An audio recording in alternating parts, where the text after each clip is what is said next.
আকাশবাণী কলকাতা স্থানীয় সংবাদ পড়ছি নমামি বসু রুদ্র। প্রথমে বিশেষ বিশেষ খবর। রাজ্যে জারি করা নতুন ওবিসি বিজ্ঞপ্তির ওপর আগামী 31শে জুলাই পর্যন্ত অন্তর্বর্তী স্থগিতাদেশ দিয়েছে কলকাতা হাইকোর্ট। বিজেপি সহ অন্যান্য বিরোধী দল এই সিদ্ধান্তকে স্বাগত জানিয়েছে।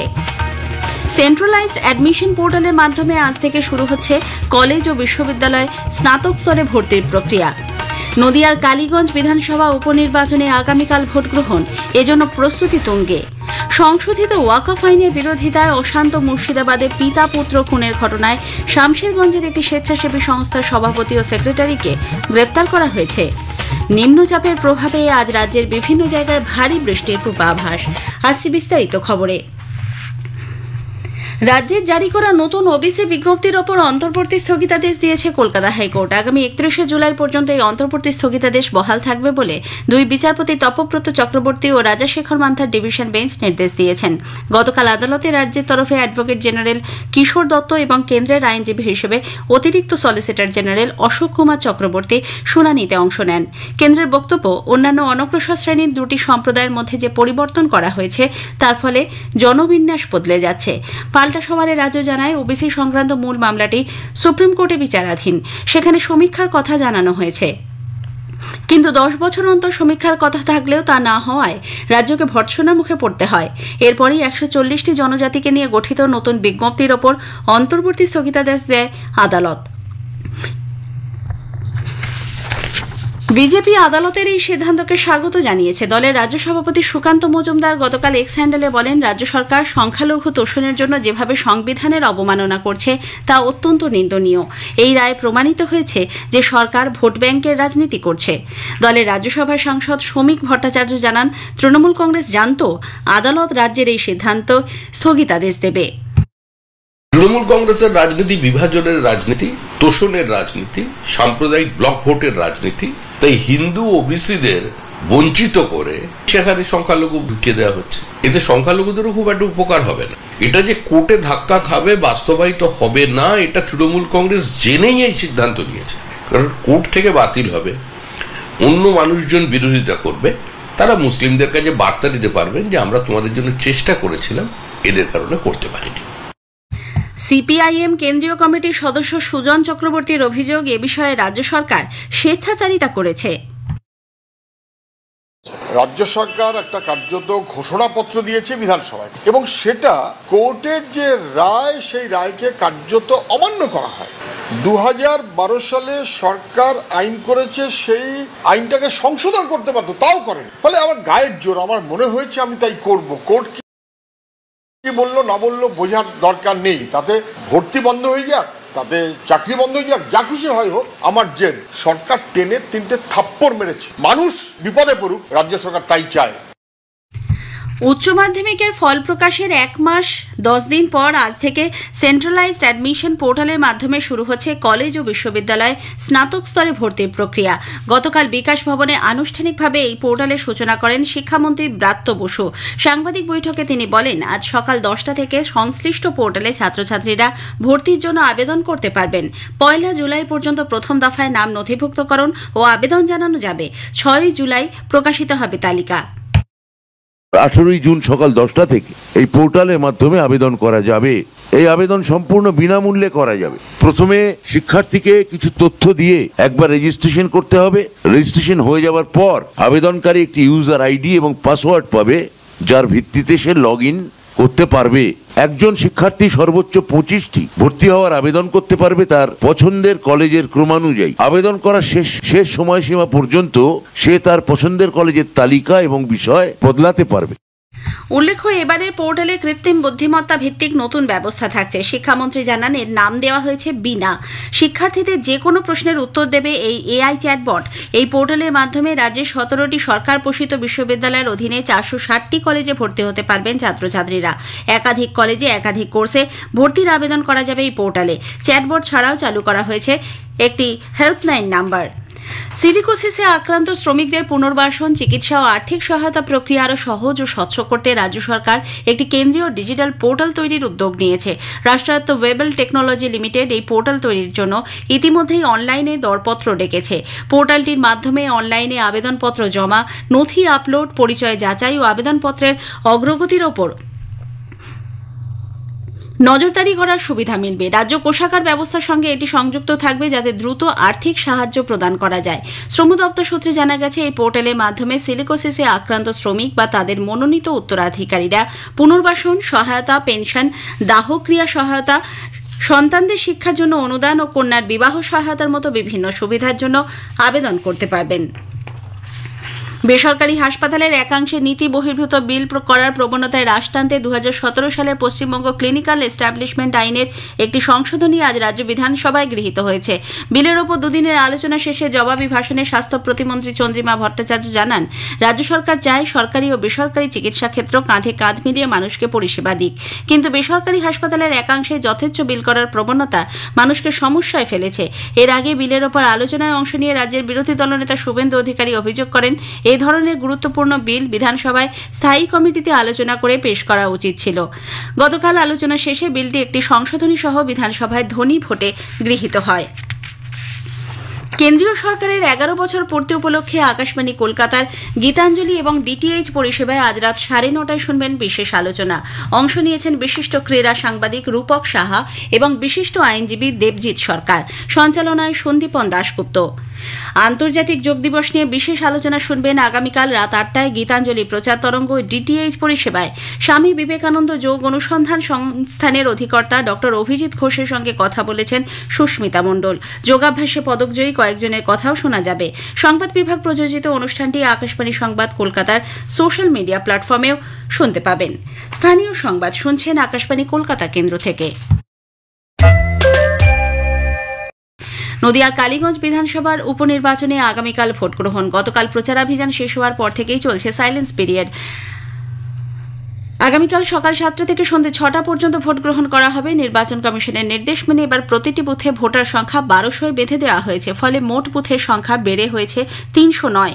তবে বড় চাঁদঘর প্রাথমিক বিদ্যালয়ে বুথে অতিরিক্ত ঘর না থাকায় সেখানে ভোটারের সংখ্যা 1200 ছাড়িয়েছে।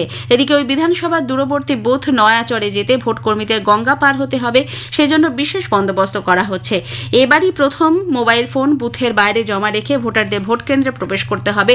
পরিচয়পত্র হিসেবে ভোটার কার্ড ছাড়াও আরও 12টি নথিকে বৈধ বলে ঘোষণা করা হয়েছে।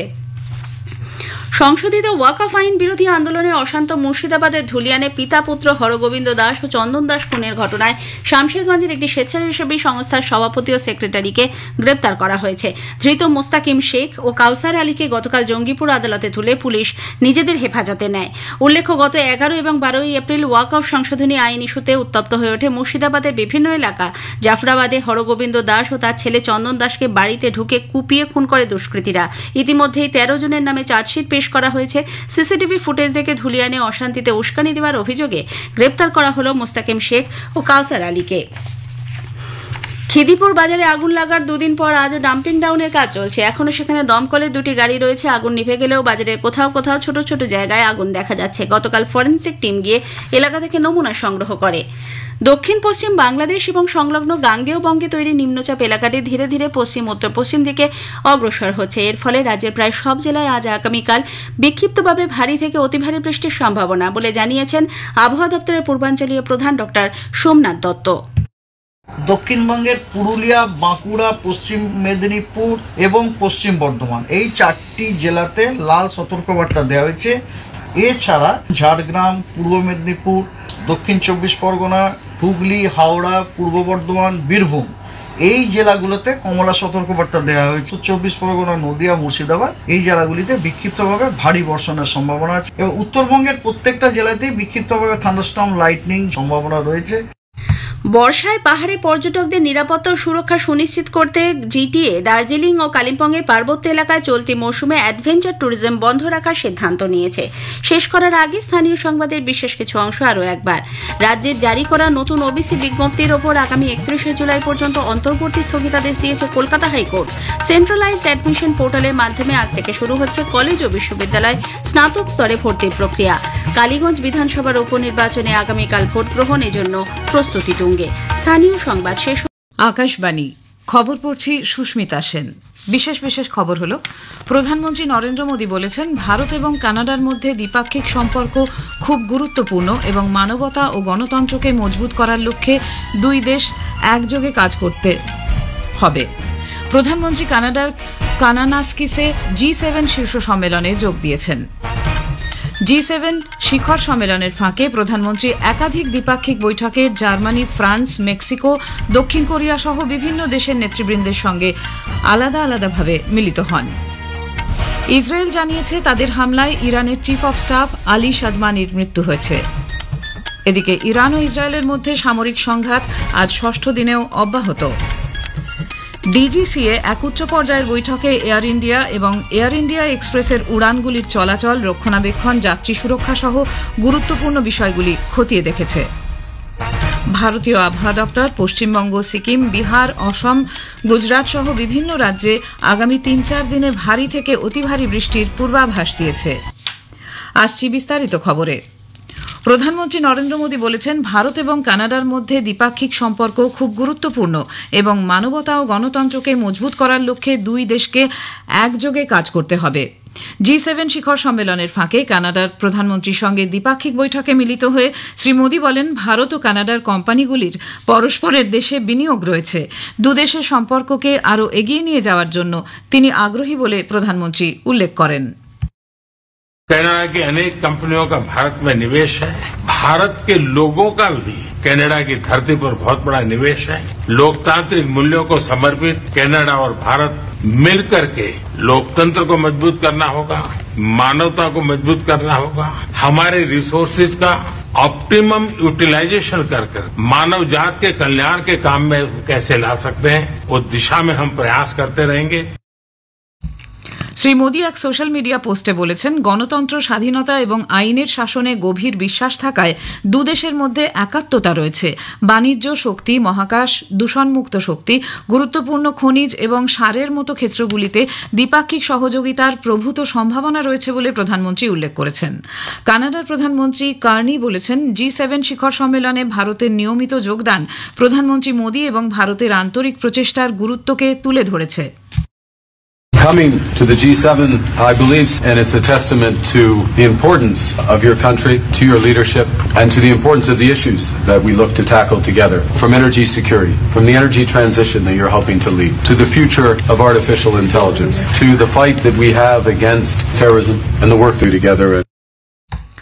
G7 শিখর সম্মেলনের ফাঁকে প্রধানমন্ত্রী মোদী একাধিক দ্বিপাক্ষিক বৈঠকে জার্মানি, ফ্রান্স, মেক্সিকো, দক্ষিণ কোরিয়া সহ বিভিন্ন দেশের নেতৃবৃন্দের সঙ্গে আলাদাভাবে মিলিত হন।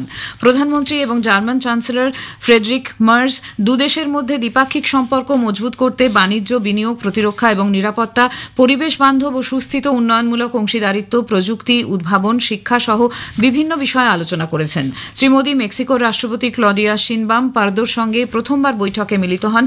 দুদেশের মধ্যে ঐতিহাসিক মৈত্রী বন্ধনের কথা উল্লেখ করে বাণিজ্য, বিনিয়োগ, স্টার্ট আপ, উদ্ভাবন, বিজ্ঞান ও প্রযুক্তি ক্ষেত্রে সহযোগিতা সম্প্রসারিত করার লক্ষ্যে কাজ করতে উভয় নেতা সম্মত হয়েছেন বলে জানিয়েছেন শ্রী মোদী। মানুষে আদান প্রদান বাড়াতেও তারা সহমত হন। জার্মানি ও মেক্সিকোর নেতৃবৃন্দকে সন্ত্রাসবাদের বিরুদ্ধে ভারতের লড়াইয়ে সমর্থন জানানোর জন্য ধন্যবাদ জানান প্রধানমন্ত্রী। দক্ষিণ কোরিয়ার রাষ্ট্রপতি লি জায়মুর সঙ্গে বৈঠকে দুদেশের মধ্যে বিশেষ কৌশলগত অংশীদারিত্ব মজবুত করার লক্ষ্যে সহযোগিতার নতুন সম্ভাবনা খতিয়ে দেখার বিষয়ে দুই নেতা সম্মত হন। শ্রী মোদী ফরাসি রাষ্ট্রপতি ইম্যানুয়েল ম্যাক্রো, ব্রিটিশ প্রধানমন্ত্রী কিয়ের স্টারমার, জাপানের প্রধানমন্ত্রী শিগেরু ইশিবা, দক্ষিণ আফ্রিকার প্রেসিডেন্ট সিরিল রামাফোসা, অস্ট্রেলিয়ার প্রধানমন্ত্রী অ্যান্টনি আলবানিজ, ইতালির প্রধানমন্ত্রী জর্জিয়া মেলোনির সঙ্গেও পৃথকভাবে বৈঠকে মিলিত হন। প্রধানমন্ত্রী নরেন্দ্র মোদী কানাডার কানানাস্কিসে G7 শীর্ষ সম্মেলনে যোগ দিয়েছেন। পরিবর্তিত বিশ্বে জ্বালানি নিরাপত্তার ভবিষ্যৎ, প্রযুক্তি, পরিকাঠামো এবং বিনিয়োগ সুগম ও সহজলভ্য করা নিশ্চিত করার বিষয়ে নিয়ে এই শীর্ষ সম্মেলনে আলোচনা হচ্ছে। এই নিয়ে প্রধানমন্ত্রী G7 শিখর সম্মেলনে ষষ্ঠবার অংশগ্রহণ করছেন। G7 গোষ্ঠীভুক্ত দেশগুলি এবং অন্যান্য আমন্ত্রিত দেশের নেতৃবৃন্দ ও আন্তর্জাতিক সংগঠনগুলির প্রধানদের সঙ্গে বিশ্বের বিভিন্ন গুরুত্বপূর্ণ বিষয় নিয়ে শ্রী মোদী মতবিনিময় করবেন। সফরের তৃতীয় পর্যায়ে প্রধানমন্ত্রী আজ ক্রোয়েশিয়া পৌঁছবেন। সে দেশের প্রধানমন্ত্রী আন্দ্রে প্লেনকোভিচের সঙ্গে তিনি দ্বিপাক্ষিক আলোচনা বৈঠক করবেন এবং প্রেসিডেন্ট জোরান মিলানোভিকের সঙ্গেও সাক্ষাৎ করবেন। আকাশবাণী সংবাদ জাগরেবের সঙ্গে একান্ত সাক্ষাৎকারে ক্রোয়েশিয়ায় ভারতের রাষ্ট্রদূত অরুণ গোয়েল বলেছেন, শ্রী মোদীর এই সফর ইউরোপীয় ইউনিয়নে তার অংশীদারদের সঙ্গে সম্পর্ক মজবুত করার ক্ষেত্রে ভারতের দায়বদ্ধতাকেই তুলে ধরবে। G7 গোষ্ঠীভুক্ত দেশগুলি ইসরায়েলের পক্ষপাতিত্ব করছে বলে ইরান অভিযোগ করেছে। ইরানের বিদেশ মন্ত্রকের মুখপাত্র ইসমাইল বাকেই ইসরায়েল ইরান সংঘাত নিয়ে G7 গোষ্ঠীর দেওয়া বিবৃতির সমালোচনা করে বলেছেন, ইসরায়েলের নির্লজ্জ আগ্রাসন, দেশের পারমাণবিক কেন্দ্রগুলি লক্ষ্য করে হামলা এবং ইরানি নাগরিকদের হত্যার বিষয়টিকে ওই বিবৃতিতে প্রকাশ্যে উপেক্ষা করা হয়েছে। ইরানের বিরুদ্ধে ইসরায়েল বিনা প্ররোচনায় যুদ্ধ শুরু করেছে এবং রাষ্ট্রসংঘের সনদ লঙ্ঘন করে পারমাণবিক কেন্দ্রগুলিতে হামলা চালানো হয়েছে। এর আগে G7 নেতৃবৃন্দ ইসরায়েলের নিরাপত্তার বিষয়ে সওয়াল করে সে দেশের আত্মরক্ষার অধিকার রয়েছে বলে মত প্রকাশ করেন। ইসরায়েলের সামরিক বাহিনী জানিয়েছে, তেহরানের কমান্ড সেন্টারে বিমান হামলায় ইরানের চিফ অব স্টাফ এবং সর্বোচ্চ নেতা আয়াতুল্লাহ আলী খামেইনির ঘনিষ্ঠ সহযোগী আলী সাদমানির মৃত্যু হয়েছে। পূর্বসূরির মৃত্যুর পর সাদমানি সম্প্রতি ইরানের খাতাম আল আনবিয়া সেন্ট্রাল হেডকোয়ার্টারের নেতৃত্ব গ্রহণ করেছিলেন। ইরানের রাষ্ট্রীয় সংবাদ সংস্থা IRIBর খবর অনুযায়ী ইরানের সাইবার সিকিউরিটি কমান্ড অভিযোগ করেছে, ইসরায়েল তাদের ডিজিটাল পরিকাঠামো লক্ষ্য করে ব্যাপক আকারে সাইবার যুদ্ধ শুরু করেছে। এই হানার ফলে অপরিহার্য পরিষেবাগুলিতে বিঘ্ন ঘটাচ্ছে বলে IRIBর রিপোর্টে বলা হয়েছে। এদিকে ইরান ও ইসরায়েলের মধ্যে আজ ষষ্ঠ দিনেও ড্রোন ও ক্ষেপণাস্ত্র হামলা অব্যাহত রয়েছে। সাধারণ নাগরিকদের বসবাসের এলাকায় আক্রমণ চলছে বলে জানা গেছে। ইসরায়েলি সেনা জানিয়েছে, ইরান নতুন করে আবারও ক্ষেপণাস্ত্র হামলা চালায় গতকাল। তেল আভিভ এবং জেরুজালেমে মুহুর্মুহু বিস্ফোরণের শব্দ শোনা গেছে। ইসরায়েলি হামলার পরই ইরান গতকাল ক্ষেপণাস্ত্র আক্রমণ চালাতে শুরু করলে মধ্য এবং উত্তর ইসরায়েলে আকাশপথে আক্রমণের সতর্কতা জারি করা হয়। ইরানের সংবাদ সংস্থা জানিয়েছে, ইসরায়েলের মাটিতে এটি ছিল সবচেয়ে বড় আঘাত। অন্যদিকে ইসরায়েলি সেনা জানিয়েছে, পশ্চিম ইরানে তারা ব্যাপক হামলা চালিয়েছে। অন্যদিকে ইরান ও ইসরায়েলের মধ্যে উত্তেজনা বৃদ্ধির প্রেক্ষিতে বিশ্ববাজারে অপরিশোধিত তেলের দাম বেড়েছে, তবে বৃহৎ তেল এবং গ্যাস ক্ষেত্রগুলির উপর এখনও পর্যন্ত এর প্রভাব পড়েনি। সামাজিক মাধ্যমে শেয়ার করা একগুচ্ছ পোস্টে মার্কিন রাষ্ট্রপতি ডোনাল্ড ট্রাম্প হুঁশিয়ারি দিয়ে বলেছেন, ইরানের সর্বোচ্চ নেতা আলী খামেনির অস্তিত্ব মুছে ফেলতে আপাতত তিনি কিছু করবেন না। আমেরিকা খামেনিকে হত্যা করতেই পারে, কিন্তু তা থেকে বিরত আছে মাত্র। মার্কিন সেনা ও নাগরিকদের ওপর প্রত্যাঘাত এড়ানোর জন্যই আপাতত এ ব্যাপারে নিরস্ত থাকার সিদ্ধান্ত নেওয়া হচ্ছে বলে ট্রাম্প উল্লেখ করেন। ইরানকে বিনা শর্তে আত্মসমর্পণের আবেদন জানিয়ে তিনি বলেন, মার্কিন যুক্তরাষ্ট্র জানে খামেনি কোথায় লুকিয়ে রয়েছেন, কিন্তু আপাতত তাকে হত্যার কোনো পরিকল্পনা নেই। প্রায় 91 লক্ষ বাসিন্দাকে তেহরান খালি করে দেওয়া এবং G7 সফর কাটছাট করে ফিরে যাওয়ার পরেই ট্রাম্পের এই পোস্ট। খবর শুনছেন আকাশবাণী থেকে। আমাদের সংবাদ শোনা যাচ্ছে ইউটিউব চ্যানেল আকাশবাণী সংবাদ বাংলা, ফেসবুক ও ইনস্টাগ্রাম আকাশবাণী সংবাদ কলকাতা এবং এক্স হ্যান্ডেল AIR নিউজ কলকাতাতে। অসামরিক বিমান পরিবহন মহানির্দেশালয় DGCA গতকাল নতুন দিল্লিতে এয়ার ইন্ডিয়া এবং এয়ার ইন্ডিয়া এক্সপ্রেসের উড়ান চলাচল বিষয়ে এক উচ্চ পর্যায়ের বৈঠক করে। বিমানের রক্ষণাবেক্ষণ সংক্রান্ত যে রিপোর্ট এয়ার ইন্ডিয়া দিয়েছে, DGCA সে বিষয় নিয়ে উদ্বেগ প্রকাশ করেছে। ওই বিমান সংস্থাকে ইঞ্জিনিয়ারিং অপারেশনস গ্রাউন্ড হ্যান্ডেলিং ইউনিটের মধ্যে অভ্যন্তরীণ সমন্বয় আরও বাড়ানোর পরামর্শ দেওয়া হয়েছে। এছাড়াও রক্ষণাবেক্ষণের ত্রুটিজনিত কারণে যাত্রীদের বিলম্ব হওয়া আটকাতে প্রয়োজনীয় যন্ত্রাংশ যোগানের উপর জোর দেওয়া এবং কঠোরভাবে নীতি নির্দেশিকা পালনের কথাও বলা হয়েছে। কেন্দ্রীয় সরকারের 11 বছর পূর্তি উপলক্ষে আকাশবাণী কলকাতার গীতাঞ্জলি এবং DTH পরিষেবায় আজ রাত 9:30 শুনবেন বিশেষ আলোচনা। অংশ নিয়েছেন বিশিষ্ট ক্রীড়া সাংবাদিক রূপক সাহা এবং বিশিষ্ট আইনজীবী দেবজিৎ সরকার। সঞ্চালনায় সন্দীপন দাশগুপ্ত। আন্তর্জাতিক যোগ দিবস নিয়ে বিশেষ আলোচনা শুনবেন আগামীকাল রাত 8টায় গীতাঞ্জলি প্রচার তরঙ্গ ও DTH পরিষেবায়। স্বামী বিবেকানন্দ যোগ অনুসন্ধান সংস্থানের অধিকর্তা ডক্টর অভিজিৎ ঘোষের সঙ্গে কথা বলেছেন সুস্মিতা মণ্ডল। যোগাভ্যাসে পদকজয়ী কয়েকজনের কথাও শোনা যাবে।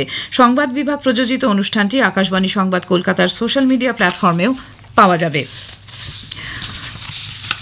ছত্তিশগড়ের বিজাপুর জেলার পেদ্দাকোরমায় মাওবাদীরা প্রতিশোধমূলক হামলা চালালে 3 গ্রামবাসী নিহত এবং বেশ কয়েকজন অপহৃত হয়েছেন। মাওবাদীরা এক আত্মসমর্পণকারী মাওবাদীর পরিবারকে লক্ষ্য করে এবং নিরীহ গ্রামবাসীদের উপর হামলা চালায়। সংবাদ মাধ্যমকে বিজাপুরের অতিরিক্ত পুলিশ সুপার চন্দ্রকান্ত গভর্নর বলেন, প্রাথমিক তথ্য পেয়ে একটি দলকে ঘটনাস্থলে পাঠানো হয়েছে। প্রাথমিকভাবে জানা গেছে 3 জন নিহত। নিহতরা সকলেই আত্মসমর্পণকারী মাওবাদী দীনেশ মোদিয়ামের ঘনিষ্ঠ আত্মীয়। ভারতীয় আবহাওয়া দপ্তর জানিয়েছে, আগামী 3-4 দিন পশ্চিমবঙ্গ, সিকিম, বিহার, ঝাড়খণ্ড, ওড়িশা, ছত্তিশগড়, মধ্যপ্রদেশ, গুজরাট, গোয়া, মহারাষ্ট্র, কর্ণাটক, অসম, নাগাল্যান্ড এবং মেঘালয়ে বজ্রবিদ্যুৎ সহ ভারী থেকে অতি ভারী বৃষ্টির সম্ভাবনা। উত্তরাখণ্ড, উত্তরপ্রদেশ, জম্মু কাশ্মীর, গিলগিট বালতিস্তান, মুজাফফরাবাদ, হিমাচল প্রদেশ, পাঞ্জাব, হরিয়ানাতেও রবিবার পর্যন্ত প্রবল বর্ষণের পূর্বাভাস দিয়েছে আবহাওয়া দপ্তর। সমগ্র অসমে আজ এবং আগামীকাল ভারী বৃষ্টির পূর্বাভাস দেওয়ায় স্বরাষ্ট্রমন্ত্রক সে রাজ্যের জন্য লাল সতর্কতা জারি করেছে। শেষ করার আগে খবরের বিশেষ কিছু অংশ আরেকবার। প্রধানমন্ত্রী নরেন্দ্র মোদী বলেছেন, ভারত এবং কানাডার মধ্যে দ্বিপাক্ষিক সম্পর্ক খুবই গুরুত্বপূর্ণ এবং মানবতা ও গণতন্ত্রকে মজবুত করার লক্ষ্যে দুদেশকে একসঙ্গে কাজ করতে হবে। প্রধানমন্ত্রী কানাডার কানানাইস্কাসে G7 শীর্ষ সম্মেলনে যোগ দিয়েছেন। খবর এখনকার মতো এ পর্যন্ত।